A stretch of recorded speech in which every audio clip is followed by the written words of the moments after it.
Semangat Pak Yus Prapto. Kebenaran sudah menemukan jalannya, sekarang tinggal keadilan. Kalau orang yang ngomong sama lukisan dianggap ngawur, orang yang takut sama lukisan kira-kira dianggap apa ya? Assalamualaikum warahmatullahi wabarakatuh. Kembali lagi di channel Prayoga Muhammad. Perdana di Bredel era Prabowo, pameran Pak Yos Suprapto dilarang tampil di Galeri Nasional. Ada 5 lukisan mirip Presiden Konoha. Mantan ya guys. Kita baca bentar nih beritanya. Pameran lukisan tunggal karya seniman Yos Suprapto di Galeri Nasional Galnas batal dibuka. Seharusnya ajang bertajuk Tanah untuk Kedaulatan Pangan ini digelar pada Kamis 19 November 2024. Dalam keterangan yang diterima, Yos mengatakan pengunjung sebenarnya sudah hadir ke lokasi ya. Namun pihak Galnas justru malah mengunci pintu pameran. Pak Yos mengatakan kurator yang ditunjuk Galeri Nasional, Suwarno Wisertrotomo, meminta 5 dari 30 lukisan yang dipamerkan untuk diturunkan. 5 lukisan itu berkaitan dengan sosok yang pernah sangat populer di masyarakat Indonesia. Dan akhirnya seluruh rakyat Indonesia malah justru tahu lukisan tersebut. Sebenarnya ya kalau ini nggak dilarang, mungkin yang tahu lukisan tersebut ya hanya orang-orang yang memang hobi dengan lukisan dan mendatangi tempat tersebut ya. Tapi karena ada larangan jadi nyebar tuh ke seluruh rakyat Indonesia. Ini ada apa ya teman-teman semua? Kok bisa gitu loh? Ini kan seniman. Bukannya seniman itu ya bebas saja mengekspresikannya gitu loh. Tapi kok ini justru dibredel gitu. Siapa di balik ini semua? Dan kalian bisa lihat ya gambar-gambarnya. Dan ini pun sudah dikomentari ya oleh Pak Mahfud MD dan juga Bung Rocky Gerung. Coba kita lihat dulu di akun X. Ini tweetan dari Oki Madasari. Gara-gara 5 lukisan mirip Jokowi ini, pameran tunggal Yos Suprapto yang seharusnya dibuka kemarin di Galeri Nasional batal. Pintu ruang pameran di Galeri Nasional dikunci. Era sensor dan pembungkaman terhadap karya seni di bawah rezim Prabowo resmi dimulai. Ini banyak nih yang mengatakan seperti ini ya. Resmi dimulai, awal dimulai. Kita lihat gambarnya. Coba Pak Mahfud MD nih ya.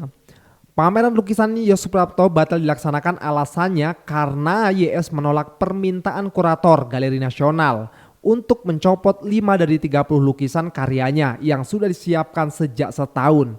GN bilang menunda karena alasan teknis tapi praktisnya membatalkan. Lukisan adalah ekspresi kata Pak Mahfud ya. Kita coba lihat komentarnya sedikit guys.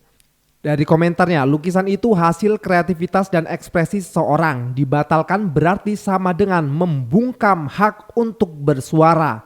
Nggak merdeka lagi dong katanya ya. Melihat 5 lukisan yang harus dicopot memang pantaslah Prof permintaan tersebut. Jangan karena atas nama seni kalau kita bisa bebas sesukanya tampilkan hal yang sangat tidak layak untuk ditampilkan apalagi dipajang di Galeri Nusantara untuk dipamerkan. Maksudnya gimana nih? Jangan karena atas nama seni lalu kita bisa bebas sesukanya menampilkan hal yang sangat tidak layak, Oke, kita lanjut lagi nih. Kita sudah masuk ke era otoriter. Maaf, transformasi ini juga melibatkan Prof di dalamnya meskipun Prof bisa dibilang termasuk yang melawan saat itu. Pasti ada intimidasi dari siapa? Yo ndak tahu kok tanya saya. Paham kan guys? Tapi emang masih punya kekuatan ya? Kok bisa gitu mengintimidasi? Ada teknologi namanya screenshot Pak Prof. Jika pameran dibuka, pelihat lukisannya hanya beberapa ratus orang saja. Tapi kalau pameran dibatalkan, niscaya pelihat lukisan-lukisan itu akan menjadi jutaan meski hanya di medsos. Emang iya sih teman-teman semua ya. Akhirnya kan masyarakat Indonesia tahu semua nih apa sih lukisannya, bagaimana bentuknya, mirip siapa gitu ya. Oke teman-teman semua, langsung aja kita lihat videonya. Pameran lukisan Yos Suprapto di Bredel jadi gini. Lukisan dari seniman Yos Suprapto yang bertema kebangkitan tanah untuk kedaulatan pangan ini harus jadi pamerin di Galeri Nasional. Tapi malah nggak jadi dong. Penyegelan ini terjadi pas Kamis malam. Awalnya pameran ini dibuka dari 19 Desember sampai 19 Januari 2025. Belum juga mulai, udah di Bredel aja. Aduh. Suwarno Wisertrotomo selaku kurator pameran ini minta 5 lukisan diturunin dari total 30 lukisan yang ada. kata beliau sih ada lukisan yang mirip sama Pak Jokowi. Gak cuma itu aja, pihak Galeri Nasional juga ngambil tindakan nih. Mereka ngunci ruangan pameran dan matiin lampu di sana. Waduh, sampai segitunya. Hal ini gak bisa diterima sama Pak Yos. Akhirnya beliau mutusin buat cabut semua karya seninya dan balik ke Jogja. Sampai beliau bilang gak mau lagi berurusan sama Galeri Nasional dan bakal bawa karya-karyanya ke pihak yang lebih menghargainya. Suwarno udah ngasih klarifikasi kalau karya-karya Yoos Suprapto ini berpotensi buat merusak fokus terhadap pesan yang seharusnya dibawa dalam karya ini. Bisa aja nih ngelesnya Pak. Padahal kata Pak Eros Jarot itu belum apa-apa, cuma kuratornya aja yang berlebihan. Nah loh, padahal Pak Yos udah ngasih tenaga dan pikirannya buat karya ini loh. Ditambah lagi Pak Yos bikin ini bukan sekedar ngelukis saja, tapi pakai riset guys. Mana pakai duit pribadi lagi. Gara-gara kasus ini netizen bilang kalau pemerintahan baru ini adalah cikal bakal Orba, karena bakal jadi pemerintahan yang anti kritik. Tapi emang mirip banget ya sama Pak Jokowi. Menurut lo gimana ya Ramania? Iya bener sih, emang mirip banget. Mirip sekali. Yang digambarkannya pun ya seperti itu ya teman-teman semua. Tapi kita harus juga loh dengar klarifikasi langsung dari Pak Yos ya. Nanti ada di akhir video. Makanya jangan skip-skip, tonton sampai selesai biar nggak gagal paham. Kita lanjut guys. Ada yang bicara sama lukisan, ada yang takut sama lukisan. Sekedar mengingatkan, kebenaran akan selalu menemukan jalannya sendiri. Kalau saja pameran Pak Yoos Suprapto tetap dilaksanakan, mungkin hanya segelintir masyarakat yang bisa menikmati karya beliau. Tapi karena dilarang di negara yang katanya demokrasi, jadi secara masif masyarakat bisa menikmati karya beliau, meski lewat digital. Semangat Pak Yoos Suprapto, kebenaran sudah menemukan jalannya, sekarang tinggal keadilan. Kalau orang yang ngomong sama lukisan dianggap ngawur, orang yang takut sama lukisan kira-kira dianggap apa ya? Dunia seni Indonesia sedang tidak baik-baik saja. Kalau kamu gak tahu dia siapa, ini adalah seniman asal Indonesia sejak tahun 70-an, namanya Pak Yoos Suprapto. Dimana galeri tunggalnya baru aja dibatalkan untuk ada di Galeri Nasional dan dibawa balik ke Jogja. Dimana karya-karyanya dianggap terlalu kontroversial sehingga tidak layak tampil menurut sang kurator. Ini adalah statement dari Galeri Nasional yang bilang ada masalah teknis dan kayak etik gitu yang membuat mereka nggak bisa menampilkan karya-karyanya. Padahal galeri itu adalah harusnya badan independen dan seniman dia bebas mengekspresikan apa yang menjadi sudut pandang dia dalam mengkritik.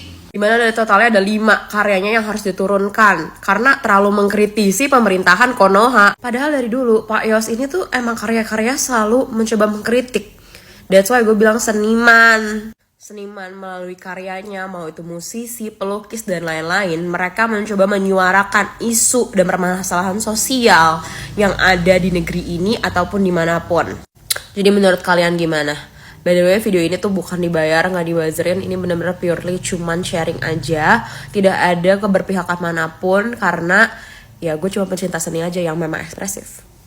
Ya, di media sosial sedang ramai terkait dengan munculnya lukisan karya dari Yoos Suprapto seperti yang saya tampilkan ini. Jadi bagi yang tidak kuat untuk melihat lukisan ini, sebaiknya jangan nonton konten VT saya ini. Ya, bukannya apa sih, takutnya nanti mendadak stroke atau kejang-kejang.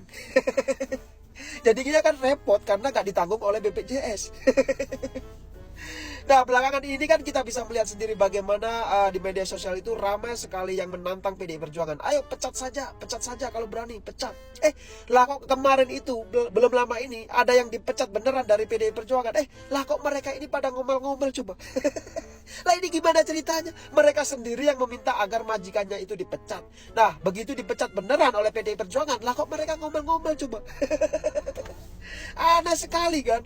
Lah tapi begitulah tabiat dari mereka ini, memang suka begitu. Mereka tuh sukanya ya nantang-nantangin, begitu beneran dijabanin, mereka sendiri malah playing victim. Lah begitulah tabiat dari ternakan Mulyono seperti yang ada di gambar ini. Karena kalau tadi disebut katanya alasannya karena lukisannya itu terlalu vulgar. Ya ampun, kalau dia ini orang hidup di mana ya? Kalau dia melihat di media sosial, kritik-kritik di media sosial tuh jauh lebih vulgar dari lukisan Bung Yoos ini. Oke, bagaimana mungkin lukisan itu belum di review, belum dipercakapkan, belum dikritisi oleh mereka yang punya kapasitas menjadi kritisi seni, sudah dirumuskan sebagai itu lukisan yang terlalu vulgar gitu. Bahkan ada kata terlalu vulgar. Kalau begitu vulgarnya dikurangin gitu. Ya boleh aja, tetapi kan itu menghalangi keseluruhan manifestasi dari ide yang ada di kepala pada pelukisnya, pada Bung Yos kan, itu intinya kan. Jadi mungkin mulai terlihat bahwa harus ada alasan, karena itu adalah lukisan dari Jokowi. Udah akhirnya orang mesti katakan maka mesti dibuat sopan. Kenapa? Karena Jokowi adalah orang yang santun, yang sopan. Bagaimana ceritanya kemampuan menemukan ide kesopanan pada Jokowi, kan itu yang mesti kita persoalkan. Jadi tidak mungkin atas alasan kesopanan buat seseorang untuk menjaga marwah seorang, lalu kita tidak boleh melukis sesuai dengan kemarahan kita, sesuai dengan kelembutan kita, sesuai dengan pengalaman batin kita, sesuai dengan keteduhan hati sebagai manifestasi dari hitungan eksistensial hidup. Kan semua itu yang kita sebut berkesenian tuh. Jadi jangan dilarang, itu intinya tuh. Seni harus memperoleh manifestasi maksimalnya tuh, dan kesempatan-kesempatan untuk menandingi prestasi-prestasi seni internasional justru dimungkinkan kalau kita sendiri bisa menghargai karya dari mereka yang mengendapkan politik dalam seni. Dan kalau kita bayangkan misalnya apa yang vulgar di situ tuh, bukankah gambar yang selalu ada di sebelah kiri panggung atau kantor atau meja kerja dari semua birokrasi itu ada gambar seseorang yang justru vulgar peradaban politiknya, vulgar peradaban kebudayaannya, yang gambar itu adalah gambar Fufufafa yang didampingkan pada presiden terpilih. Kan kita juga mesti fair mengatakan bahwa hitungan, kalkulasi, dan persepsi seniman itu beda dengan persepsi yang dikehendaki oleh penguasa. Kan itu soalnya kan. Ya, seniman menganggap itu bukan vulgar, itu ekspresi real, itu ekspresi jujur dari seseorang yang punya kemampuan untuk membaca keadaan politik, keadaan kebudayaan kita, keadaan nilai di Republik ini, lalu dia hasilkan itu dalam 5 karya yang menggemparkan. Yang harus menggemparkan supaya ada wake up call. Tetapi seni bukan untuk kegemparan. Seni adalah pengendapan dari pengalaman paling purba manusia, yaitu perasaan. Dan perasaan itu tidak ada perasaan yang vulgar. Semua hasil perasaan itu ada tapisan psikis yang diolah di dalam batin yang bergolak gitu, sehingga timbul kesan itu suasana pada waktu itu kan. Picasso itu meninggalkan karya-karya yang mengingatkan kita pada penderitaan Le Guernica, misalnya penderitaan rakyat Spanyol karena aktivitas Nazi, aktivitas kekerasan selama Perang Dunia Kedua, dan semua itu menghasilkan justru penghargaan bahwa ada seniman yang mampu untuk mendokumentasikan secara sublim satu peristiwa politik, satu peristiwa historis yang memang harus diketahui oleh publik. Kan itu yang kita maksud sebagai hubungan antara seni dan realitas dan realisme. Niatan baik sehingga harus terjadi yang semacam ini. Saya minta maaf kawan-kawan, ini di luar dari imajinasi saya, meskipun kesepakatan sudah dibuat, time schedule sudah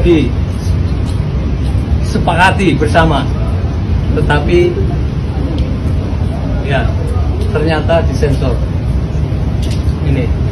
Ini adalah bentuk yang Anda sendiri bisa saksikan, dan saya tidak perlu harus banyak lagi komentar. Rupanya seperti inilah kejadiannya.